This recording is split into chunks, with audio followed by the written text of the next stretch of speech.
was a guy who lived in our kind of scheme, and he was about 14, 15, right? This guy's nickname was Dob Dob. That was his name, Dob Dob. Now, Dob Dob was that screwed up about sex and everything. Do you know what he'd done? You can read about this. It's true. He went up the high street one night, and he went to, it was like a women's clothes shop, you know, what we used to call a boutique. All right, so he goes up to the boutique, and he's out of his crane on glue and booze and all that, and he stands staring in the window for about 15 minutes at all these mannequins dressed in evening wear and what have you. And after about a quarter of an hour, he takes a brick, and he just went, psh, panned in the window, grabbed one of the dummies, and ran away up the road with it. Disappeared into the night. Okay? Do you know that they found it the next morning on the golf course? They found it lying in the rough just next to the 14th, naked. Naked. The man molested a plastic... Well, he, you know, I mean, he was apprehended, right, because someone grasped him, but like he said, he confessed, yeah, okay, right, I smashed the windows, but no way did I grab a dynamite and run up a golf course with it. Yeah, right, like, as if it went up at his own free will, no. She had a car, she drove, okay, as if anyone, right, even a plastic dummy, is going to go up a golf course at midnight with a guy called Dob Dob. Imagine doing it up a golf course. I mean, for goodness sake. However, I mean, you know, sometimes maybe you want to get it on when there ain't a bed anywhere around. Do you know what I mean? Because unfortunately, the horn can come upon you any time, all right? I mean, it'd be nice if, for instance, you could just get like an instant cure. You know, I don't know what. Just rub yourself in the pants with a Beecham's powder or something like that. Go and see a specialist. You know, just for that. Yes, I'd like to make an appointment to see the osteopath. Could I? Yes. Yes. Oh no, could you make it 2:30? Because I think I'll be on a total randan by that time. Yeah. Oh, that'd be lovely. Yes, and that's with whom? Sorry, Dr. Dob Dob.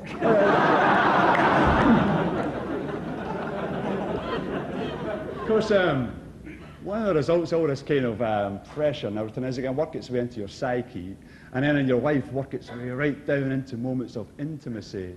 You know, with the kind of pressure we call anxiety. You know, when maybe you meet somebody for the first time, or at least when you go home together for the first time, and the chemistry's right, you know, and things is looking good here, and there's been maybe 15 minutes of dry humping going on there. Yeah. You do that, do you? And some clothes have come off, you know when your nasums are imminent. All right, you just get your trousers over the bits of cardigan, all that, and then suddenly, anxiety. The door goes, you got to open it, and it's anxiety. Hi, I just thought I'd come in and screw up your evening. No, you carry on, I'll be over here just watching, it's all right.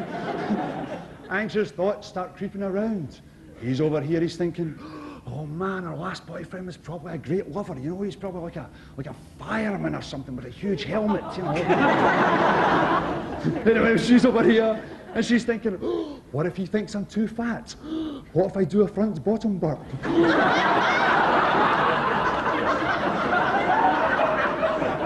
Yeah. And he's over here, and he's thinking, oh man, God, our last boyfriend was probably a dynamite lover in bed, you know. He's probably, I mean, what if I lose my erection? Oh no! I wish I hadn't thought of that. Because the more a chap worries about that happening, the more likely it is to happen. Isn't it true? I think it is. Hey guys, it'll happen. It's happened to me. Was making love with my girlfriend, lost my erection, stayed cool, hunted around, found it lying down the back of the car. Just rolled under there. It was next to the John Moore catalogue. Or, of course, the anxiety might wait until you're like on a threshold or down a business, and then the man might almost literally wilt under pressure. Well, that can happen. Yeah, as that giggler there knows. Can wilt right under pressure, and there's some people, though, who take responsibility when that happens, you know. They won't blame it on anxiety or on too much beer. There are, for instance, like, you know, some women who say things like, what's wrong? Is it me? And a man just wants to close his eyes and scream, no, it's not you, you're gorgeous, it's the world. But guys, hey guys, let me ask you something here. It's mano a mano. If you were to get in that situation and things was to kind of, you know, just droop a bit there for a moment or two, you know, and your partner was to run that one past you, what's wrong, is it me? You think you might ever be tempted to say, yes.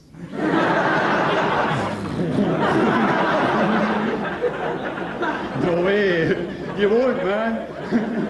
For 100 good reasons. I mean, one of them being that she may stupidly take the huff. You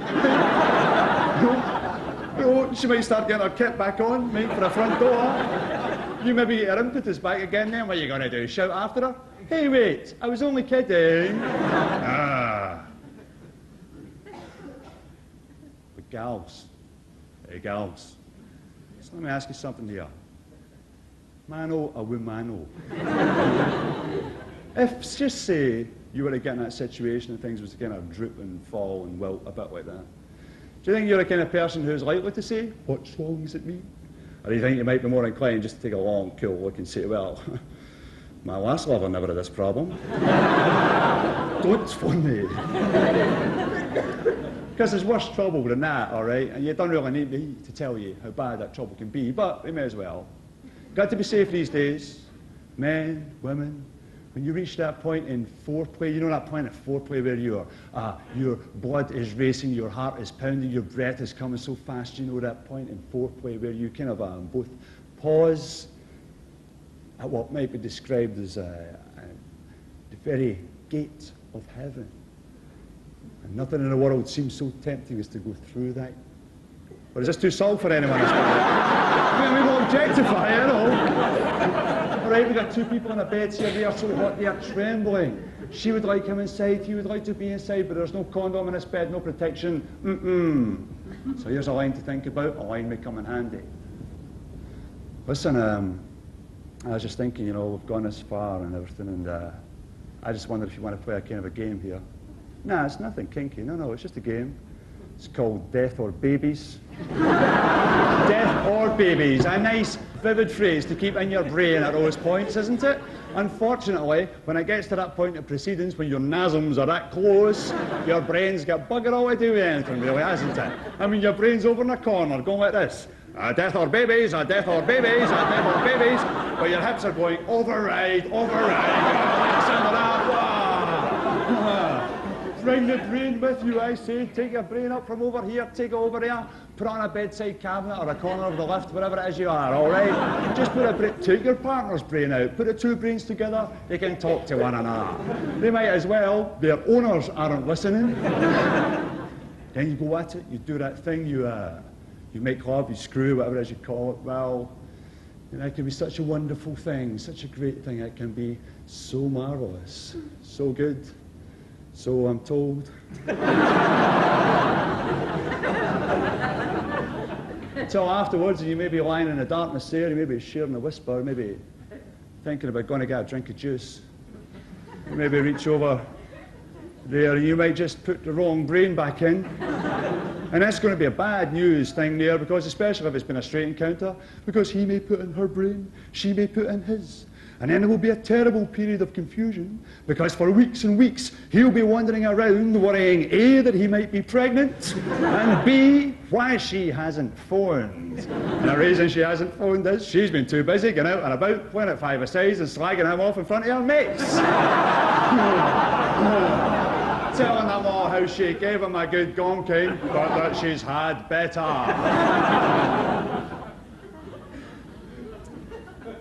But wouldn't it be good, eh? Wouldn't it be nice if, say, you met somebody, you could go home together and the chemistry and everything was there and it was nice, and you felt like you could go home together without that thing having to be on the agenda? As if you could do it without any of that pressure, just go home, just to sleep together, you know? Just to wake up together, just to say, you know, listen, I've had a really nice time. Do you want to do something tomorrow? We'll do something? You tired? Yeah, all right, okay. Good night. Now, I know that might seem a kind of a pretentious, but maybe a pious point, maybe a bit smug even. But I think it's an important point to make, and to make publicly, because, well, you have no idea just how much saying that in public endears me to women.